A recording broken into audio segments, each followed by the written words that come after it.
10 economics, globalization and the Indian economy.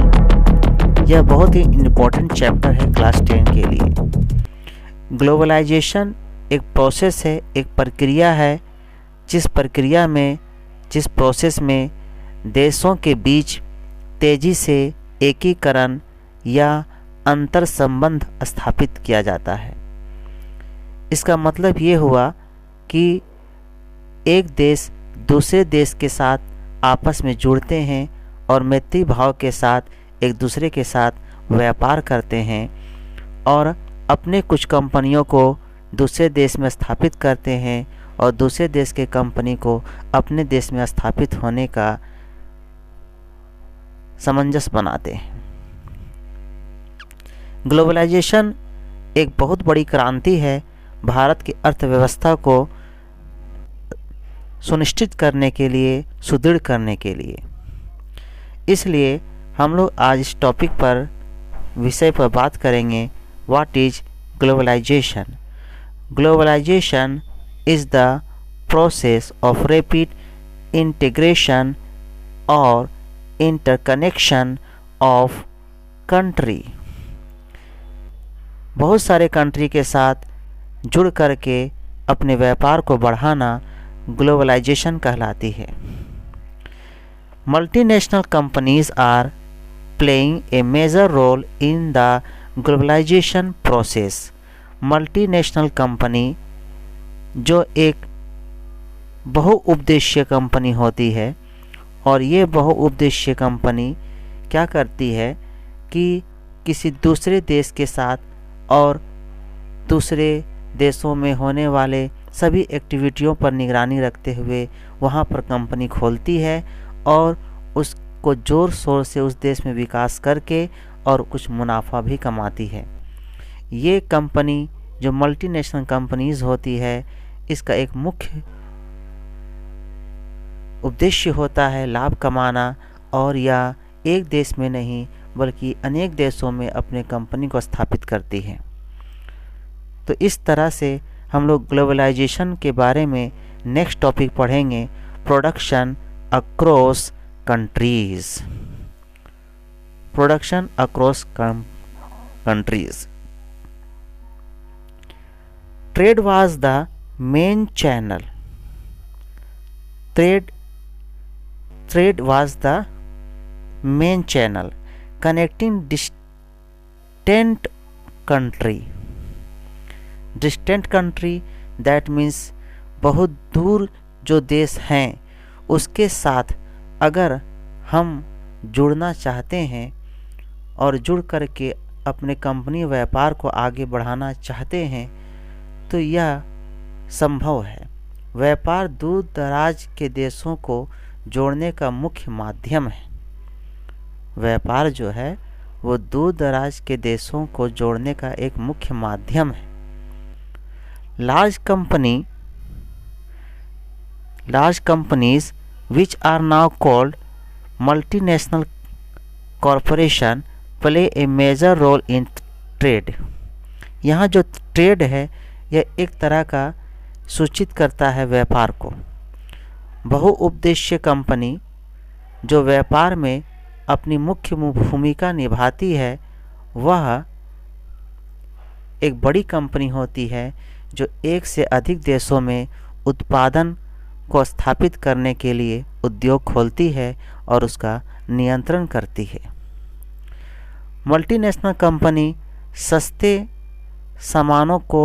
सस्ते कच्चे सामानों को खरीदती है और सस्ते मज़दूरों को भी ढूंढती है और इन सभी से वो कार्य करके अपने कंपनी को अधिक से अधिक लाभ देती है। Multinational company set up offices and factories for production in region where they can get cheap labour and other resource so that the company can earn greater profit. Multinational company अपनी फैक्ट्रियों को उन जगहों पर स्थापित करती है जहां उसे सस्ते मज़दूर मिल जाए और जहां उसे सस्ते कच्चे सामग्री मिल जाए उत्पादन करने के लिए, ताकि वो ज़्यादा से ज़्यादा फ़ायदा कमा सके। तो अगर आपसे सवाल पूछा जाए कि मल्टीनेशनल कंपनी कहाँ स्थापित होती है, मल्टीनेशनल कंपनी किस तरह से अपना रोल निभाती है, तो आप इस पैराग्राफ से उसका आंसर ग्लोबलाइजेशन की हवा जब पूरी दुनिया में फैल रही थी, उससे इनिशिएटिव का भारत अपने ही परेशानियों से जूझ रहा था। हमारा देश बाकी दुनिया से अलग थलग था। हम सोसाइटीवाद के रास्ते पर थे, जहां सरकार का उद्योगों पर बहुत ज्यादा जोर था। इसका नतीजा ये हुआ कि देश की तरक्की बहुत धीमी थी और लोगों के पास मौके भी कम थे। मोस्टर लोग खेती पर निर्भर थे, लेकिन खेती के तरीके पुराने होने की वजह से आमदनी कम होती थी। नई कंपनियां शुरू टैक्सने में बहुत दिक्कतें आती थीं, जिससे निवेश और नई खोजों को बढ़ावा नहीं मिलता था। उस समय भारत की आर्थिक स्थिति ऐसी थी जैसे बहुत सारे मौके हाथ से निकल रहे थे और लोगों की होपें पूरी नहीं हो पा रही थी। लेकिन इन सब के बावजूद भारत के पास कुछ मजबूत इनिशिएटिव भी थे। यहाँ की बड़ी और युवा आबादी, समृद्ध संस्कृति और मजबूत लोकतंत्र उम्मीद की किरण जगाते थे। बस एक बड़े चेंज की देर थी और ग्लोबलाइजेशन इस चेंज का कारण बनने वाला था। साल 1911 भारत के आर्थिक सफर में एक बहुत बड़ा चेंज लेकर इनकम। देश को उस समय बहुत बड़े आर्थिक संकट का सामिंदा टैक्सना पड़ रहा था, जिसकी वजह से सरकार को अर्थव्यवस्था में बड़े बड़े सुधार टैक्सने पड़े। इन रिफॉर्म्सों को उदारी टैक्सन, निजी टैक्सन और वैश्विक टैक्सन यानी एलपीजी नीतियां कहा गया। इनका मकसद था भारत की अर्थव्यवस्था को दुनिया के लिए ओपन ना। इनकमत निर्यात पर डेडिकेशने वाले टैक्स कम कर दिए गए और विकाउंट्री कंपनियों को भारत में निवेश टैक्सने के लिए आमंत्रित किया गया। गवर्नमेंटी कंपनियों को प्राइवेट कंपनियों को बेचा गया ताकि कामकाज में रैपिडी आए और बाजार में प्रतिस्पर्धा बढ़े। रुपये की कीमत को कम किया गया ताकि इंडियाई सामान दुनिया के बाजार में सस्ते बिकें और उनका निर्यात बढ़े। ये सुधार भारत की आर्थिक सोच में एक बहुत बड़ा चेंज लेकर आए। ग्लोबलाइजेशन के बिगिनिंग ईयरों में लोगों के मन में उम्मीद और डर दोनों थे। कुछ लोगों को खुशी थी कि अब उन्हें विकंट्री चीजें और तकनीक आसानी से मिलेगी, तो कुछ लोगों को डर था कि इससे देश के उद्योगों को नुकसान होगा। लेकिन जैसे जैसे समय बीतता गया, यह साफ हो गया कि ग्लोबलाइजेशन ने भारत में एक नए आर्थिक युग की शुरुआत की है। ग्लोबलाइजेशन का भारत पर सबसे ज्यादा असर आईटी क्षेत्र पर पड़ा है। इंडिया ये सॉफ्टवेयर इंजीनियर अपनी टेक्नोलॉजी जानकारी और अंग्रेजी बोलने की क्षमता के कारण दुनिया भर में मशहूर हो गए। इन्फोसिस, विप्रो और टीसीएस जैसी कंपनियां दुनिया की सबसे बड़ी कंपनियों में शामिल हो गईं और भारत सॉफ्टवेयर का एक बड़ा केंद्र बन गया। आईटी क्षेत्र के बढ़ने से पूरी इंडियाई अर्थव्यवस्था पर असर पड़ा। इससे लाखों नौताक्सियां मिली और देश भर से प्रतिभाशाली लोग यहां आए। विकंट्री निवेश से नई नई खोजों और उद्यमिता को बढ़ावा मिला। बेंगलोर, हैदराबाद और पुणे जैसे शहर आईटी के बड़े केंद्र बन गए और उन्हें भारत की सिलिकॉन वैली कहा जाने लगा। भारत के आईटी क्षेत्र की सफलता के पीछे कई कारण थे। यहाँ सस्ते दामों पर काम टैक्सने वाले कुशल लोग बहुत थे और सरकार की नीतियां भी इस क्षेत्र के लिए अनुकूल थीं। दुनिया भर में अपनाई जाने वाली बेहतरीन तरीकों को अपनाने और इंडियाई उद्यमियों की लगन ने भी इस क्षेत्र को आगे बढ़ाया। जहां एक तरफ ग्लोबलाइजेशन से आईटी जैसे सेक्टरों को फायदा हुआ, वहीं इंडियाई कृषि पर इसका असर मिला जुला रहा। सस्ते दामों पर विकाउंट्रियों से अनाज आने लगा और सरकार ने किसानों को दी जाने वाली सहायता को कम कर दिया, जिससे इंडियाई किसानों को काफी दिक्कतों का सामिंदा टैक्सना पड़ा। इसके अलावा कम उत्पादकता, छोटी जमीन और सुविधाओं की रिड्यूसी जैसी समस्याएं इनिशिएटिव ए से ही मौजूद थीं। कृषि क्षेत्र के खुलने से इंडियाई किसानों को दुनिया भर के बाजार से प्रतिस्पर्धा टैक्सनी पड़ी। कुछ किसानों को अपने उत्पादों को विकंट्रियों में बेचने का मौका मिला, लेकिन मोस्टर किसानों को सस्ते विकंट्री अनाज से प्रतिस्पर्धा टैक्सने में दिक्कत हुई। नई तकनीक और सुविधाओं की रिड्यूसी ने उनकी उत्पादकता को और भी कम कर दिया। सरकार ने कृषि क्षेत्र को समर्थन देने के लिए कई योजनाएं और नीतियां बनाई हैं, लेकिन ग्लोबलाइजेशन से पैदा हुई चुनौतियों से निपटने के लिए अभी और बहुत कुछ टैक्सने की जरूरत है। गांवों में सुविधाओं को बेहतर बनाना, टिकाऊ खेती को बढ़ावा देना और किसानों को आसानी से ऋण और बीमा उपलब्ध टैक्साना इस दिशा में महत्वपूर्ण कदम होंगे। भाग 5, सपनों का निर्माण, दुनिया के लिए मेड इन इंडिया। देखिए, ग्लोबलाइजेशन ने इंडियाई निर्माण क्षेत्र के लिए अवसर और चुनौतियां दोनों पैदा किए। एक तरफ इसने वैश्विक मार्केटों और विकंट्री निवेश के द्वार खोल दिए, लेकिन दूसरी तरफ इसने घरेलू उद्योगों को अधिक कुशल वैश्विक खिलाड़ियों से कड़ी प्रतिस्पर्धा का सामिंदा टैक्सने के लिए मजबूर कर दिया। ग्लोबलाइजेशन के बिगिनिंगी वर्षों में निर्मित माल के इनकमेत में रैपिडी देखी गई, जिससे घरेलू उत्पादकों पर प्रेशर बढ़ा। हालांकि समय के साथ इंडियाई कंपनियों ने तकनीक में निवेश टैक्स के, कौशल में सुधार टैक्स के और दक्षता में सुधार टैक्स के नई वास्तविकताओं को एडेप्टेड। सरकार की मेक इन इंडिया पहल का उत्कंठीय भारत को एक वैश्विक विनिर्माण केंद्र में बदलना है। भारत का विशाल घरेलू बाजार इसकी कम श्रम लागत के साथ इसे विनिर्माण के लिए एक आकर्षक गंतव्य बनाता है। हालांकि अपर्याप्त बुनियादी ढांचा, नौताकशाही बाधाओं और एक जटिल कर व्यवस्था जैसी चुनौतियों का समाधान क्षेत्र की क्षमता को पूरी तरह से साकार टैक्सने के लिए किया जाना चाहिए। भाग 6, भारत में सेवा क्षेत्र का राइज। ग्लोबलाइजेशन ने भारत के सेवा क्षेत्र के उदय में महत्वपूर्ण भूमिका निभाई है।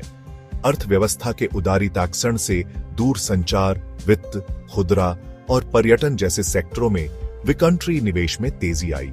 इंडियाई कंपनियों ने भी दुनिया भर में अपने पैर पसारे, जिससे दुनिया भर के ग्राहकों को सर्विसें मिली।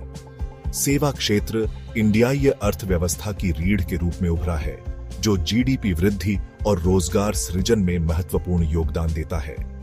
इसने लाखों इंडियनों के जीवन स्तर को बेहतर बनाने में भी महत्वपूर्ण भूमिका निभाई है, जिससे स्वास्थ्य सेवा, शिक्षा और फाइनेंसीय समावेश जैसी आवश्यक सर्विसों तक पहुंच मिली है।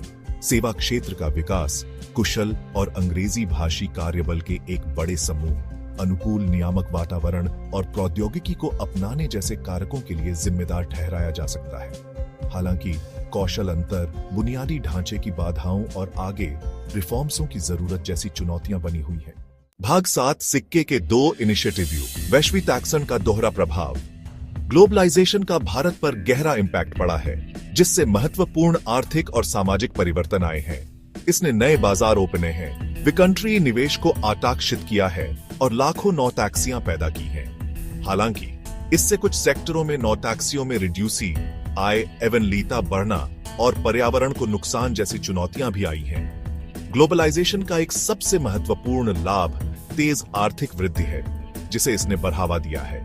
भारत दुनिया की सबसे तेज बढ़ती अर्थ सिस्टमों में से एक के रूप में उभरा है, जिसने लाखों लोगों को पूरी से बाहर निकाला है।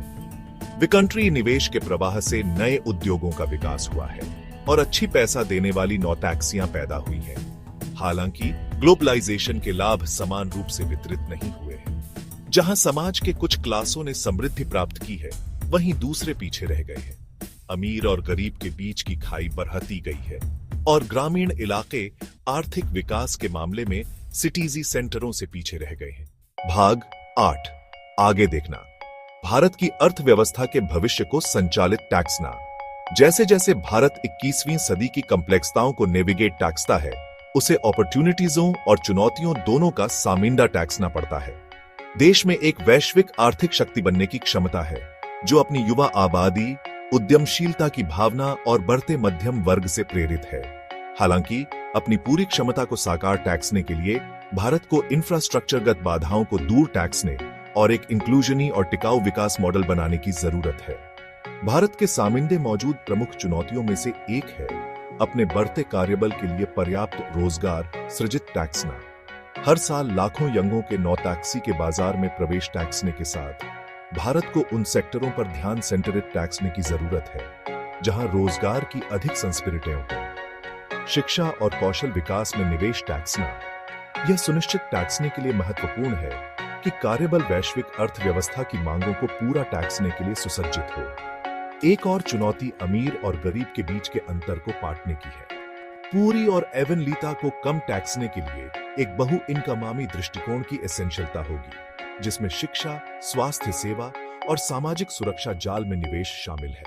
एक अधिक जस्टिस संगत समाज का निर्माण न केवल सामाजिक न्याय को बढ़ावा देगा, बल्कि भारत की ह्यूमन पूंजी की पूरी क्षमता को भी उजागर टाकसेगा। भाग 9, निष्ताश। एक वैश्वीकृत दुनिया में भारत का प्लेस।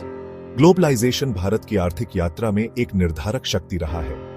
इसने अनप्रेसिडेंटेड वृद्धि की अवधि को जन्म दिया है और देश के आर्थिक परिदृश्य को बदल दिया है। जबकि चुनौतियां बनी हुई हैं, भारत ने अपने लचीलेपन और फेवरेबलशीलता का प्रदर्शन किया है।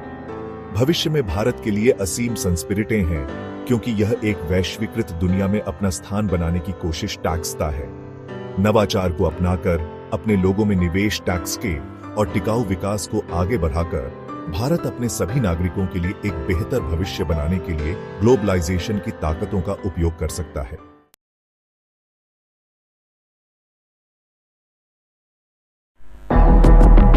नेक्स्ट टॉपिक हम लोग देखेंगे trade barriers. Trade barriers, trade barriers means व्यापार बाधाएं, एंड इट्स इम्पोर्टेंट, और उनका महत्व, क्या उनका महत्व है। तो पहले हम लोग समझेंगे कि what is trade barrier. What is trade barrier? Various restriction which are used by the government to increase or decrease foreign trade। ये फॉरेन ट्रेड जो विदेशी व्यापार के बारे में हम लोग इससे पहले बात किए थे, उसी को लेकर के यहाँ बात हो रही है कि अगर कोई विदेश की कंपनी है जो हमारे देश में लॉन्च होना चाहती है, अपने हमारे देश में स्थापित होनी चाहती है, एस्टेब्लिश्ड होनी चाहती है, तो गवर्नमेंट क्या करती है, कुछ रिस्ट्रिक्शन लगाती है, कुछ बाधाएं उत्पन्न करती है, कुछ चीज़ों और कुछ कंडीशनों को उसके साथ रखती है, ताकि उस कंपनी का जो इंक्रीमेंट और डिक्रीजमेंट जो होगी हमारे देश में, इससे हमारे देश की अर्थव्यवस्था प्रभावित होगी। तो इस वजह से गवर्नमेंट क्या करती है कि विदेशी व्यापार के साथ जो स्थापित होती है तो उसके साथ कुछ स्पेशल कंडीशन फॉलो करती है, ताकि उससे हमारे देश को कभी बहुत ज़्यादा नुकसान ना हो। अगर मान ली कंपनी बंद हो जाती है, चली जाती है, तो उससे हमारे देश की अर्थव्यवस्था को ज़्यादा नुकसान ना हो। इस वजह से कुछ रिस्ट्रिक्शन, कुछ शर्त, कुछ कंडीशन लगाई जाती है गवर्नमेंट के द्वारा। Government uses trade barriers to increase or decrease foreign trade and to decide what kind of goods and how much of each should come into the country. Tax on exports is an example of trade barrier। Government ये बताती है कि आप जो है किस तरह की चीज़ें हमारे देश में बेच सकते हैं। आप अमेरिका में गए, आप कहीं रूस में गए, आप कहीं दूसरे कंट्री में गए, वहाँ पर आप कोई कंपनी खोल रहे हैं, तो आपको गवर्नमेंट ये बोलेगी कि आप हमारे देश में इन चीज़ों को ही बेच सकते हैं, इन चीज़ों को ही बना सकते हैं, अपने मर्जी से आप इन चीज़ों को उलट फेर नहीं कर सकते हैं। इस तरीक़ा से, और साथ ही साथ कि आपका जो एनुअल इनकम होगा उसका आपको कुछ परसेंट गवर्नमेंट को देनी होगी और उसे टैक्स के रूप में लिया जाएगा। इस तरीक़ा के कुछ शर्तें उस कंपनी में रखी जाती है और इस तरीक़ा से वहाँ के गवर्नमेंट उस मल्टीनेशनल कॉरपोरेशन को कंट्रोल करती है बैरियर लगा करके। इसे हम लोग व्यापार बैरियर के नाम से जानते हैं। नेक्स्ट जो है वो हम लोग देखेंगे special economic zone. Special economic zone, ये स्पेशल इकोनॉमिक जोन जो है ये एक तरह का आर्थिक क्षेत्र को बताता है। आर्थिक क्षेत्र यानी भारत में निवेश करने के लिए, विदेशी कंपनियों को आकर्षित करने के लिए केंद्र और राज्य सरकारों द्वारा औद्योगिक क्षेत्रों की स्थापना, परिवहन, सड़क, पानी, बिजली, जिसमें विश्व स्तरीय सुविधाएं, मनोरंजन और शैक्षिक सुविधाएं भी शामिल है। इसमें क्या होता है कि स्टेट गवर्नमेंट और साथ ही साथ सेंट्रल गवर्नमेंट, ये दोनों गवर्नमेंट क्या करती है कि अट्रैक्शन पैदा करती है। किसको? फॉरेन कंपनियों को, जो विदेशी कंपनी है उसको दिखाती है कि अगर आप हमारे राज्य में, हमारे देश में आते हैं और इन्वेस्ट करते हैं तो यहाँ पर आपको बहुत सारी सुविधाएं मिलेगी, पानी मिल जाएगी, सस्ते मज़दूर मिल जाएंगे, यहाँ पर ट्रांसपोर्टिंग आपको इजी पड़ेगी, यहाँ पर एजुकेटेड जो है पर्सन भी बहुत सारे हैं, टेक्नीशियन भी हैं, यहाँ पर आपको इलेक्ट्रिसिटी आसानी से मिल जाएगी। इस तरीक़ा से बहुत तरह के प्रलोभन विदेशी कंपनियों को देते हैं सेंट्रल और स्टेट गवर्नमेंट, ताकि वो कंपनी हमारे देश में आए और यहाँ पर फैक्ट्री लगाए, और यहाँ पर जब फैक्ट्री लगाएंगे तो उससे उनको टैक्स मिलेगी, यहाँ के लोगों को रोज़गार मिलेगी। इस वजह से यहाँ के स्टेट और सेंट्रल गवर्नमेंट इस तरह का अट्रैक्शन फॉरेन कंपनीज़ को देते हैं, जिसमें हम लोग देखते हैं कि ये मल्टीनेशनल कॉरपोरेशन जो है, कंपनीज़ जो है वो जब एस्टेब्लिश्ड होती है और ग्लोबलाइजेशन प्रोसेस के तहत हर एक देशों में अपनी शाखाओं को जब फैलाती है, व्यापार की शाखाओं को जब फैलाती है, तो इसका क्या रोल है, इसका क्या मेन अहमियत है हमारी लाइफ में, इससे हमारी लाइफ में क्या क्या फ़र्क पड़ती है, ये जानना बहुत ज़रूरी है। और हकीकत है कि मल्टीनेशनल कॉरपोरेशन के द्वारा जो भी मल्टीनेशनल कंपनियां लॉन्च होती है, उससे हमारे लाइफ में बहुत ज़्यादा फ़र्क पड़ती है। More and more goods and services, investments and technology are moving between countries. इससे क्या होता है कि अलग अलग कंट्रीज़ में जो टेक्नोलॉजी है, अलग अलग कंट्रीज़ में जो आइडियाज़ है, वो शेयर होती है। शेयर होती है मतलब कि अगर भारत में कोई कंपनी लॉन्च हुई, विदेशी कंपनी, और वो सामानों को बना रहे हैं, वो सामानों को प्रोडक्ट कर रहे हैं, तो उसकी क्या टेक्निक है, क्या आइडियाज़ है, क्या मशीनरी है, वो यहाँ के लोग भी तो ट्रेंड हो रहे हैं, यहाँ के लोग भी तो उसकी आइडियाज़ को एब्जॉर्ब कर रहे हैं। अगर वो कंपनी चली भी जाती है तो यहाँ के लोग जो ट्रेंड हैं, जो ट्रेंड पीपल है, जो वहाँ काम करते थे, जो उनके आइडियाज़ को लिए थे, जो उसकी मशीनरी को समझते थे, वो फिर से यहाँ पर उस तरह की कंपनी लॉन्च करके अपना एस्टैब्लिश्ड को बढ़ा सकती है। तो एक तरह से सीखने का जो प्रोसेस है, ये इसमें काफ़ी तेज़ी से भागती है, टेक्नोलॉजी काफ़ी ज़्यादा शेयरिंग होती है। There is one more way in which the countries can be connected. इसमें एक देश नहीं, एक से ज़्यादा देश जुड़ी रहती है।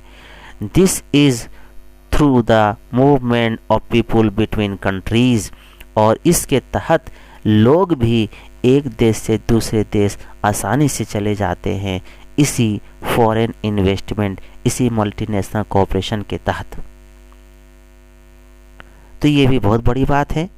लोगों को विदेश घूमने का मौका भी मिल जाता है, लोगों को जानकारी हासिल करने का मौका मिल जाता है, लोगों में सोचने समझने की ताकत बढ़ती है, लोगों की लाइफ स्टाइल चेंज होती है, और वो मॉडर्नाइजेशन एज में आगे बढ़ते हैं। Next topic, various ways by which multinational corporation setup और control production in their countries. Various ways, विभिन्न तरीके जिनसे बहुराष्ट्रीय कंपनियां अन्य देशों में उत्पादन स्थापित करती है और उसको नियंत्रण भी करती है। अब ये मल्टीनेशनल कॉरपोरेशंस जो फैक्ट्री दूसरे देशों में स्थापित करती है, उसे किस तरह से ये सेटअप करती है, कैसे कंट्रोल करती है, ये 3 तरीके यहाँ पर हैं जिससे हम समझ सकते हैं। First, bye setting up partnerships with local companies.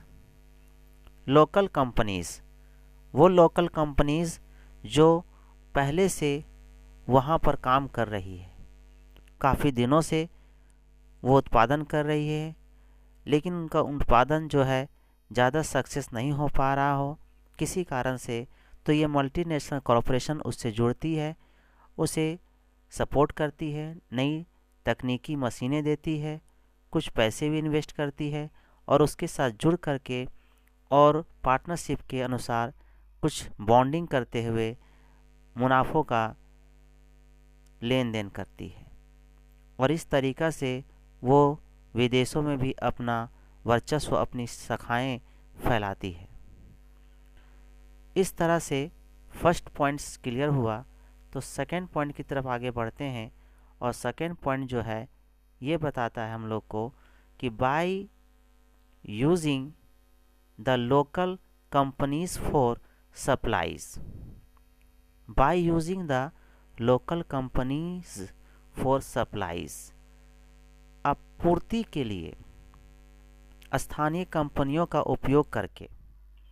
जैसे एक बड़ा कंपनी मल्टीनेशनल कॉरपोरेशन के द्वारा खोला गया, अब उसे छोटे छोटे चीज़ों की ज़रूरत है, तो वो क्या करती है, वहाँ के लोकल जो छोटे छोटे कंपनीज़ होते हैं उसको अपने में जोड़ लेती है और उन्हीं से उन छोटे छोटे सामग्रियों को तैयार करने के लिए बोलती है, और वो सामग्री तैयार करके जब उसे देती है तो वो उससे वो बड़ा सामान बनाता है। जैसे मान लीजिए आपको एक बहुत बड़ा कार बनाना है या बहुत बड़ा ट्रक बनाना है, तो उसमें जितने सारे छोटे छोटे सामग्रियां हैं उन्हें अलग अलग छोटे छोटे कंपनी तैयार करके देती है, और फिर एक बड़ी कंपनी क्या करती है, उन सभी चीज़ों को असेंबल कर लेती है, जोड़ देती है और एक बड़ा ट्रक का निर्माण कर देती है।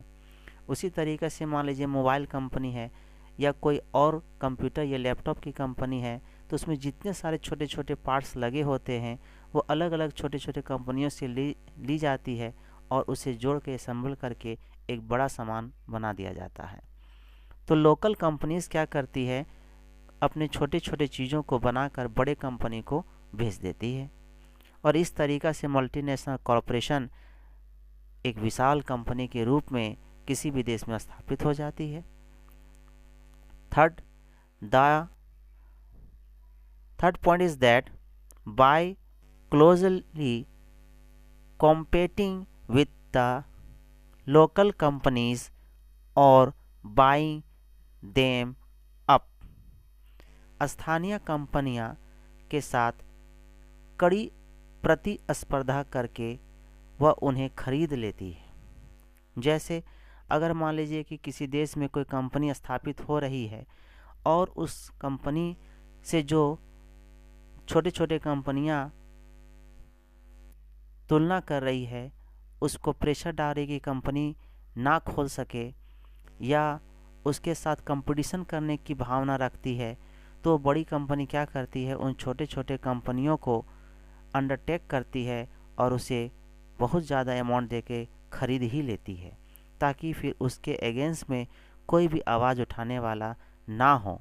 इस तरीक़ा से कभी कभी मल्टीनेशनल कॉरपोरेशन अपने भारी वर्चस्व और पैसे से बड़े बड़े चीज़ों को खरीद लेते हैं और अपने दुश्मनों को ख़त्म करते हुए, अपने पावर का यूज़ करते हुए उस कंपनी को अंत में वहाँ पर स्थापित करते हैं। तो देखा जा रहा है यहाँ पर कि मल्टीनेशनल कॉरपोरेशन पहले तो लोकल कंपनियों के साथ पार्टनरशिप करने के विचार को रखता है। अगर पार्टनरशिप हो जाता है तो अच्छी बात है, नहीं तो फिर उन्हीं से छोटे छोटे सामग्री बनाने की मांग करता है और उन्हीं से वो सामान खरीद के उसे उस छोटे छोटे कंपनी को मुनाफा भी देता है। अगर कुछ भी बात नहीं बन पाया और कंपटीशन हाई लेवल की पहुंच जाती है, तो उस वक्त फिर ये मल्टीनेशनल कॉरपोरेशन क्या करती है कि अपने पावर का यूज़ करके उन छोटे छोटे कंपनियों को ही खरीद लेती है, और इस तरीक़ा से वो हर एक देश में अपनी शाखाएं बहुत तेज़ी से फैलाती जा रही है। और इसी तरीके से अगर हम देखें और भी टॉपिक्स के बारे में, तो नेक्स्ट टॉपिक होगा multinational corporation set up production jointly with local companies which benefits local companies in the following ways। इस तरीक़ा से हम लोग नेक्स्ट टॉपिक की तरफ अगर आगे बढ़ते हैं, तो ये टॉपिक भी काफ़ी इम्पोर्टेंट है क्लास 10 के स्टूडेंट्स के लिए। किस तरह से इसे समझते हैं, बहुराष्ट्रीय कंपनियां अगर देखा जाए तो बहुत सारे मामलों में बेनिफिशियल होती है। स्थानीय कंपनियों को साथ मिलाकर उत्पादन स्थापित करती है, जिससे स्थानीय कंपनियों को काफ़ी ज़्यादा फ़ायदा होता है, यानी छोटे छोटे कंपनियों को काफ़ी ज़्यादा फ़ायदा होता है। जैसे first multinational corporation can provide money for additional investments like buying new machines and faster production. छोटे छोटे कंपनी ज़्यादा इन्वेस्ट नहीं कर पाते हैं, नई टेक्नोलॉजी के मशीन को नहीं ला पाते हैं, और ये मल्टीनेशनल कॉरपोरेशन क्या करती है, उसकी हेल्प करती है और उसको ये सब करने में मदद करती है, जिससे उस कंपनी का ग्रोथ काफ़ी तेज़ी से बढ़ता है और इससे दोनों को फ़ायदा होता है. Second is that multinational corporation might bring with them the large technology for production. New technology को ये लॉन्च करती है और जितना ज़्यादा हो सके हेवी टेक्नोलॉजी का यूज़ करती है, ताकि इसके द्वारा जो प्रोडक्शन हो काफ़ी फास्ट हो और ये ज़्यादा से ज़्यादा मार्केट में अपने सामानों को लॉन्च कर सके, और इस तरह से लोग इसके सामानों को ज़्यादा परचेज करेंगे, ख़रीदेंगे, और ये मार्केट में जो मांग है उसको जल्द से जल्द पूरा करने की कोशिश करता है. हाई टेक्नोलॉजी का यूज़ करने की वजह से इसके सामान की क्वालिटी काफ़ी बेटर होती है, काफ़ी अच्छी होती है, जिसके वजह से लोग इसके चीज़ों को जल्द से जल्द खरीदते हैं और इसकी मार्केटिंग काफ़ी बढ़ती है.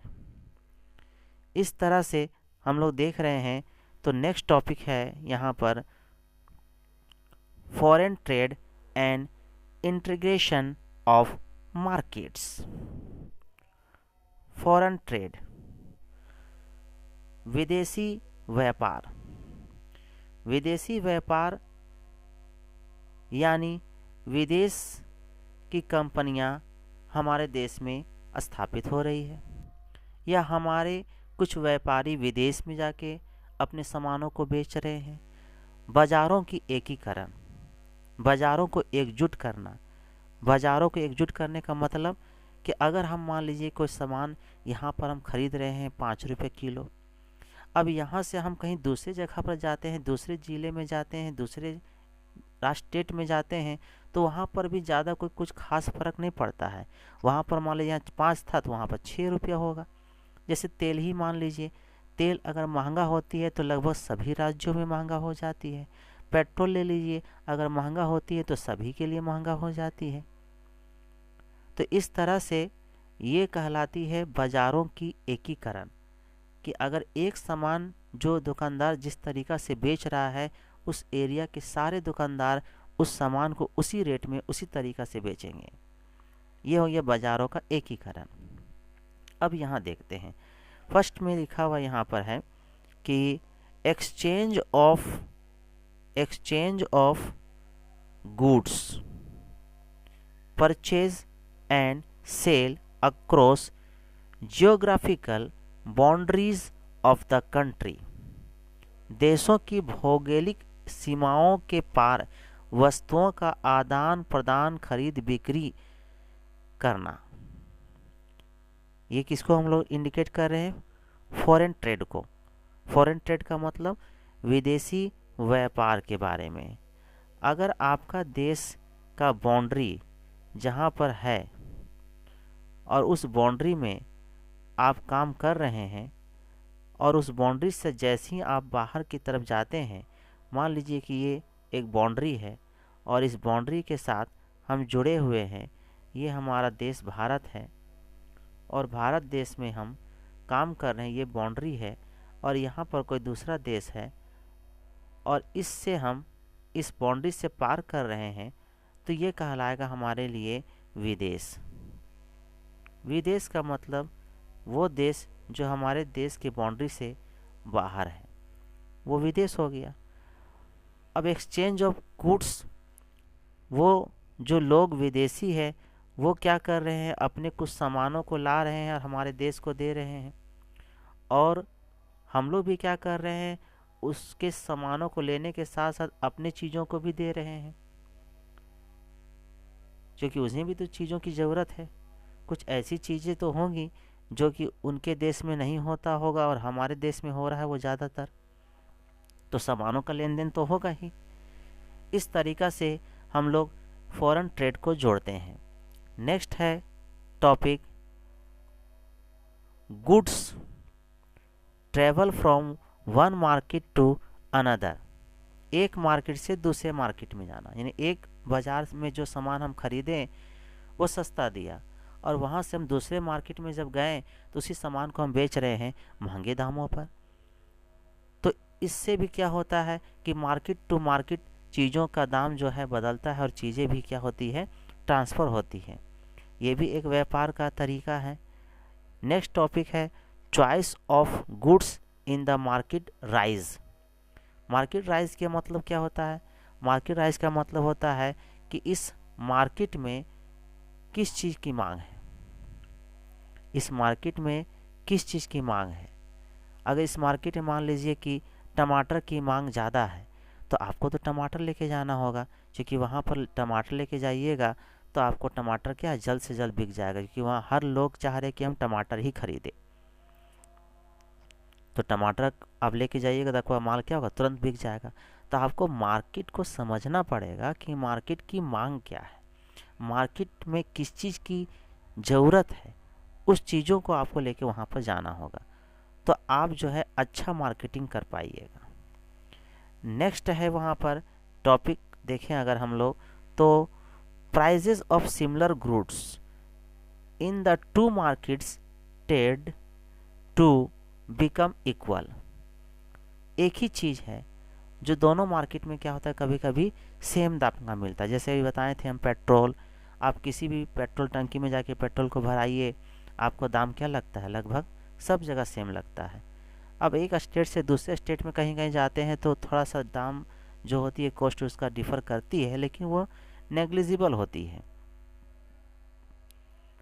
नेक्स्ट टॉपिक अगर हम लोग देखते हैं तो वो होता है producers in the to countries closely compete against each other, closely compete against to each other।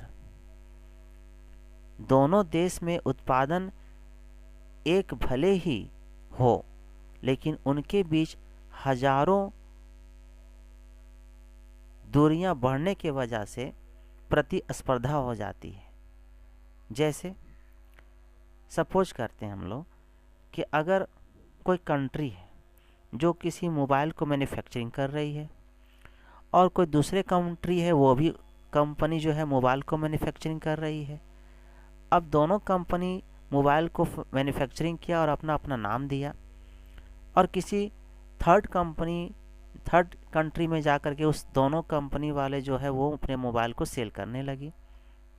जैसे मान लीजिए कि आपको वीवो है या फिर कोई और भी लेते हैं, मोटरोला हो गया या फिर सैमसंग हो गया, ये सब हमारे देश में बिक रहे हैं। वो अलग अलग कंपनीज अलग अलग देश के लोग जो उसको मैन्युफैक्चरिंग कर रहे हैं।